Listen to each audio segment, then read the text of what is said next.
Two-man game, TMG, get the news fast, AMG, game of two boxes. Name two boxers that hit as hard as this. Yeah, we're cutting to the truth, no, there ain't no narrative.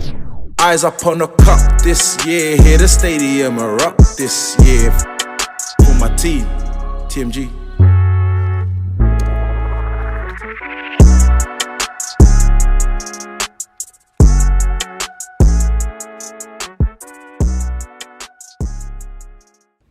Episode 99 of the Two-Man Game podcast with myself, J.A. And your boy Money Mellow, TMG. Let's get it. Episode 99, 100 minus 1. Super Bowl weekend. They say that's the biggest sporting event in the world. I beg to differ. You know how Americans make everything sound bigger than it is. I don't know how they get away with it, to be honest. I don't know how they got away with calling football soccer. It's just a travesty. It's tragic, actually, how we've allowed them to do that. It makes no sense whatsoever. Now they've got their own sport, which is, bro, like you said, is the biggest sporting event or singular sporting event in the world, called football, where you only use your feet for probably like 1% of the game. I don't know why it's called football. Americans need to sort it out. It should be called something like handball or football. They should be held to task for that. Yeah, but I don't know what that is. That's just rugby. It's a different form of rugby. It's rugby with helmets. Different form of rugby, but you know what it is. You know Americans, they love a spectacle. I'm looking forward to the halftime show. If I can wake up, I got to do my mellow sleeping pattern today. What he does for the playoffs, when he goes to bed at some random mad time, then he wakes up for the game. Also, I do that for boxing as well. You know, when there's big fights. On the weekend? On the weekend, go to sleep at like latest 10, 6 hours, wake up at 4, 4:30, depending on what time the fight is. Yeah, we're good to go. This guy, man, he's a machine for the sports. This is what he's doing so he can get you content, man. Committed to the game. What does 99 remind you of? 99. United's treble winning season. Yes. Shout out to them.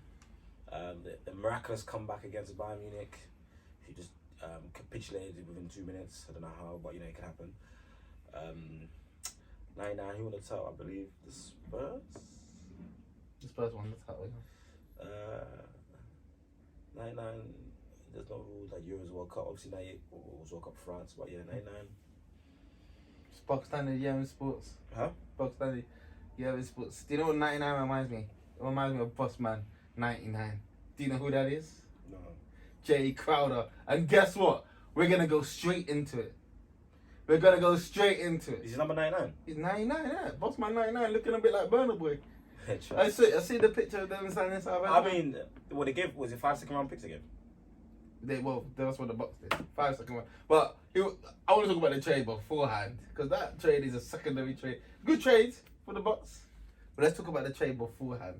Yeah. The trade that started off, it didn't start off the palaver. The real trade that started off was Kyrie. Mm-hmm. But let's go for the blockbuster trade. That is KD to the Suns. What was your instant reaction when you saw that? I was like, wow. KD actually got what he wanted, because the Suns were on his initial list of teams he wanted to go to when he first made his trade request demand. I was like, they managed to keep Booker, they managed to keep CP3, they managed to keep Ayton. I mean, yeah, they're good to go to compete for a championship. I mean, where Chris Paul and Booker may fall short, you'd like to think KD, and Ayton as well, you'd like to think KD will be able to uplift them. So, yeah, I mean, their team's really strong. They gave away Bridges and is it not Campaign? Cam Johnson. And who else did they give up? Crowder. Obviously Crowder as well. So maybe lost a bit on the defensive end because Mikal Bridges is a defensive player of the year candidate. But I mean, that starting five is as good as any starting five. So what they did is CP3, Booker, Ayton, KD, and who else? Well, that's the issue, isn't it? They've got Torrey Craig can play that forward. They've got Josh Okogie. Yeah. Terrence Ross looks like he's going to be bought out by the Magic.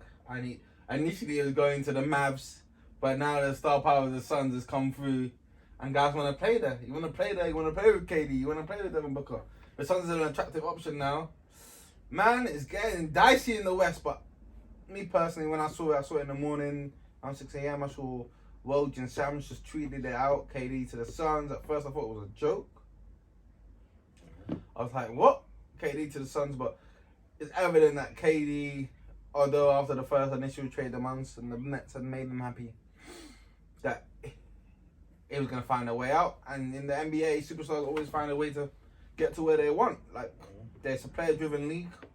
Teams don't really count. Just about teaming up with guys. And this is it. This is KD's new trio that he wants to play with. This is KD's new guys. He's got out there now. There's a new type of pressure. He's the guy now in the Suns. He's better than Booker. He's better than CP3. I wonder how that deferral process would go.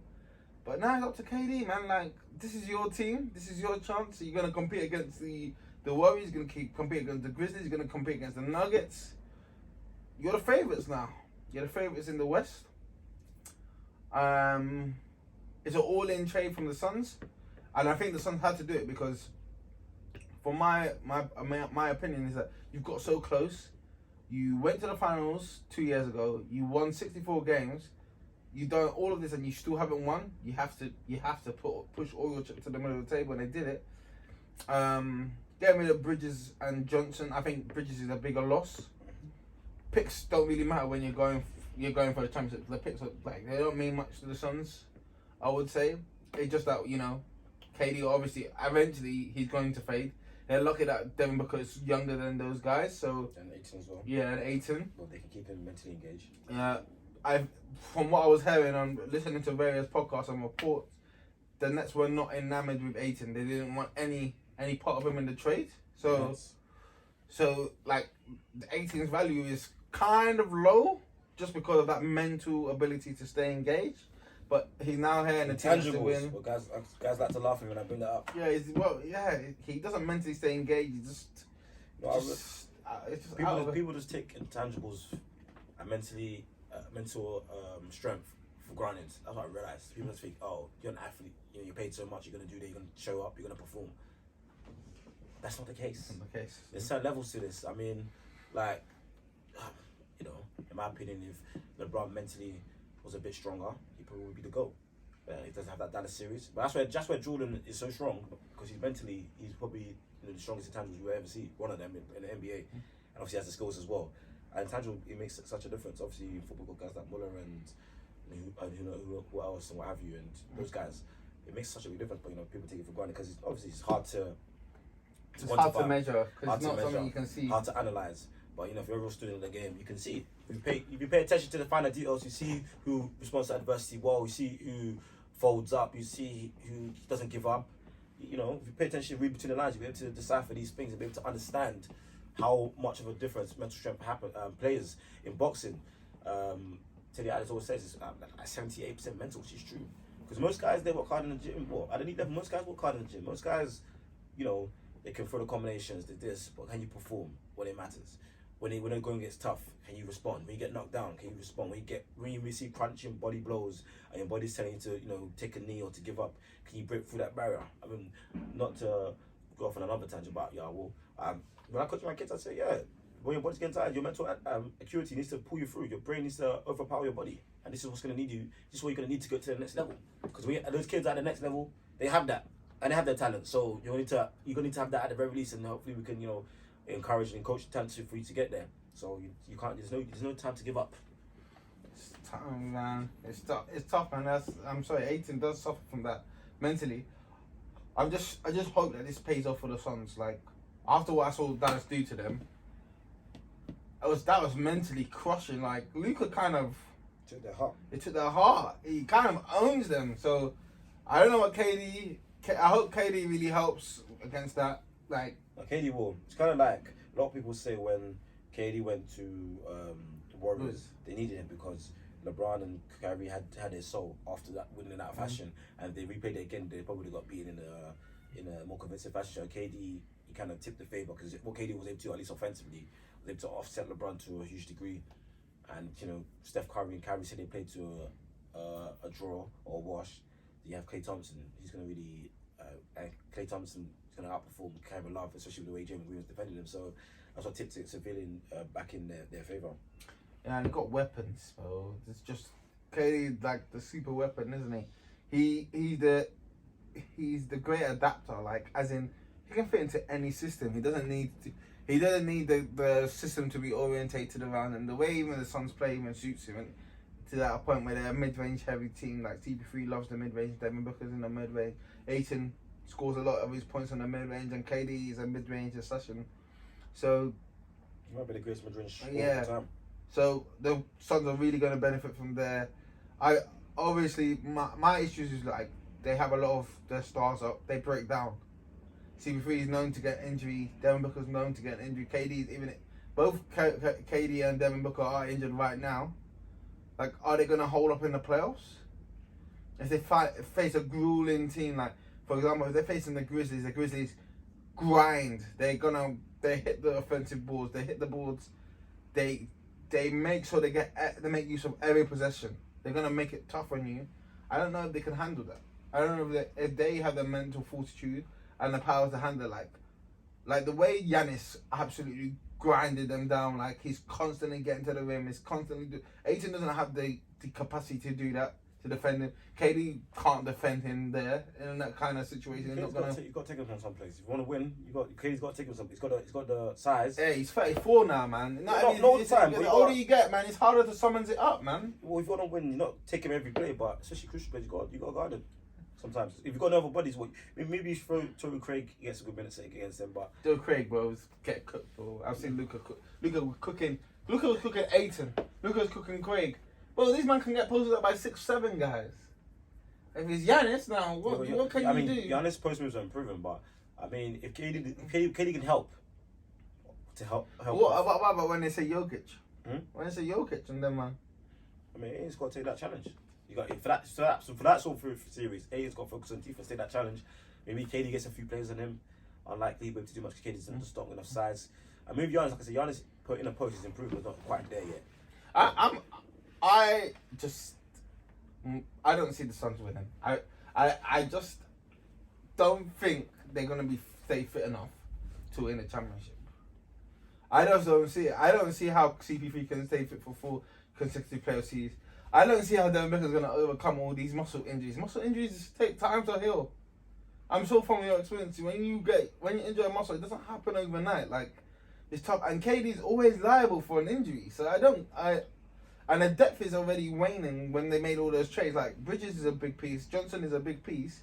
You already see him with the Nets. I saw them last night. The Nets look good. Like if only they had a good version of Bum Simmons. If Bum Simmons wasn't a bum anymore. That's a Bum Simmons. If he was peak 76ers Simmons, bro, the Nets could be a problem because they got all the pieces around him to capitalize on what he used to be. Another one, intangibles lacking. Hey man, it happens. If I used to think that Simmons could be like Giannis, I used to think that. I thought Simmons had all the attributes. He was an even better passer, good on defense. He used to get to the rim, and then all of a sudden, mentally, he drained. But there's nothing much you can say about Simmons in that respect right now until he gets to any semblance of the play he was. Right now, it's just a liability. He's an overpaid liability. So it is what it is. In terms of KD, what's your expectations for him in his time in the Suns? I mean, obviously people are saying championship this season. It's going to be a bit hard because obviously intermesh and they're going to get like 30 games or so. KD's still coming back from injury. Booker's still coming back from injury. CP3 is like to get injured more than most players. So how much time they actually have together? Obviously, people. But how much time of the fake games they may have to play? People still injured. Yeah, true. Obviously they got the I think it's All-Star break. But I mean, for them, if they can get to the finals or Western Conference finals, that'll be decent for them. Anything below that is unacceptable. But I mean, obviously they need to mesh. You know, chemistry is very important. But KD, I mean, team like this, it's chip or bust. I'm sorry. That's what I like to hear. No, I'm not giving KD any allowances because he could have been very good in the East. The team that they've prepared for him was exactly what he needed. They got Finney-Smith, they got in Dinwiddie. I even thought that it was an addition by subtraction with Kyrie gone. I was like, oh wow, they actually got guys that KD would like to play with. They got more wings. Now KD can be the centerpiece, and if he needs to defer, he got Cam Thomas and he's got Dinwiddie. I was like, this is a good team, but KD obviously didn't want the challenge of being the lone star. Knowing KD, we know the reason why. They were saying a stat that he hasn't played. He's had an all-star teammate. He's played with an all-star teammate for every year except for his rookie year. That boy KD. The boy KD, bro, is what it is. And It's a weapon. I mean, he's not a leader, just a weapon. not a leader. I man, kind of got everything pushed to the bottom. All chips.